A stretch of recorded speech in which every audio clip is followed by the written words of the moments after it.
ഇതാര് ഇതെന്നെ വിളിക്കാതെ പറഞ്ഞെങ്കിൽ പോന്നേ? അതിന്റെ അമ്മ വിളിച്ചിട്ട് വേണം ഇങ്ങോട്ട് വരാൻ. അല്ല വാ വാ, ഒരു മുന്നറിയിപ്പില്ലാതെ പെട്ടെന്ന്. എന്നാ ചക്കരേ, അമ്മച്ചിയെ കാണാൻ വന്നതാണോ ചക്കരേ? ഓയ്യോ,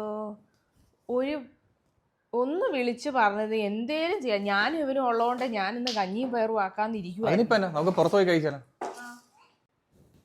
ഇനി പുറത്തുനിന്നൊന്നും കഴിക്കുമൊന്നും വേണ്ട. നിങ്ങളുടെ പൈസ ഉണ്ടെന്ന് പറഞ്ഞാൽ അങ്ങനെ ചെലവഴിക്കുമൊന്നും വേണ്ട കേട്ടോ. ഇപ്പം അടുക്കളയിലോട്ട് അങ്ങ് കയറിക്കോ. ഞാൻ ആ ഫ്രിഡ്ജിനകത്ത് മേടിച്ച് വെച്ചിട്ടുണ്ട് മങ്കട. നല്ലതായിട്ട് തൊലിവ് കളഞ്ഞണം. ഞാൻ കൊച്ചിനെ നോക്കിക്കോളാം കേട്ടോ. ബാ മോനെ, നമുക്കേ പുറത്തോട്ട് പോവാവേ. പശുമാമേനെ കാണിച്ചു തരാവേ അമ്മച്ചി. ഈ മങ്കട വലിച്ചു കീറാനാണ് എന്നെ കൊണ്ടുവന്നത്.